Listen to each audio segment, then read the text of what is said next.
Hey everybody, I was going to show you what we've been working on. I haven't videoed any of it because I didn't really know what I was doing.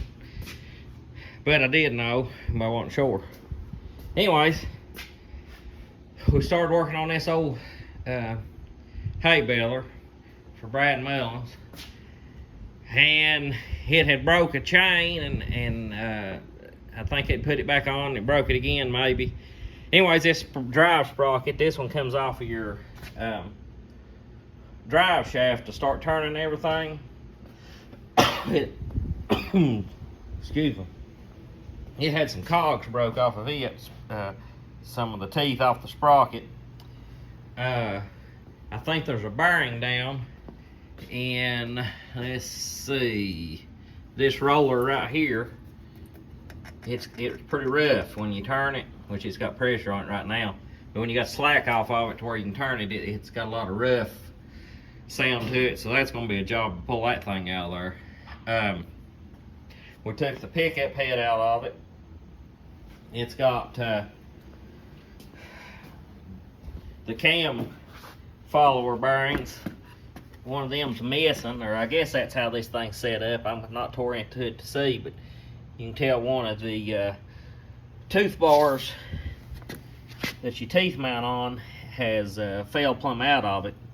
And I've got to get that pulled apart and put back together and straighten up some of these bands on it. So we got a pretty good project ahead of us. I just thought I'd show everybody what we're into. Okay. What we're going to have to do now is this rod goes all the way through the baler, and some of the belt tensioner pulleys attached to it. And the only way to get that out is I'm gonna have to take this part off where it hooks to the spring. I'll have to take these side panels off on both sides and pull that whole section. Right here's that rod coming through. And it's got two pulleys, two rollers back in there. But I'm gonna have to pull this whole section out of the center of this, take these plates loose on the side and pull all that out the front.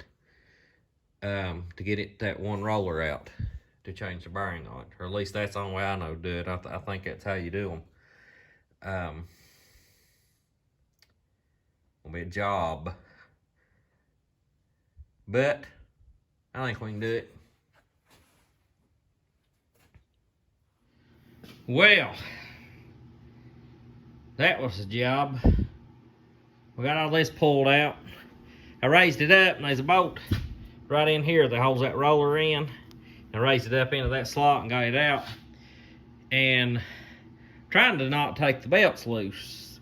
I think if I can get some help putting it back together, that I can, you can see I pulled all that stuff up out of there.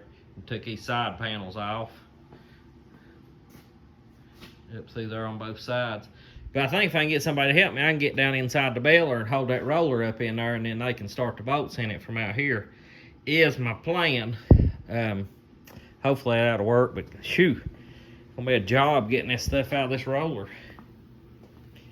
You can see right there one of the races stuck inside of there, and then on the other end it's got a piece like this collar, and the bearing, it's kind of like the spindle part. That's what holds you roller in, and right here's the other bearing race, and that thing is going to be a pain to get off too. Going to be a pain.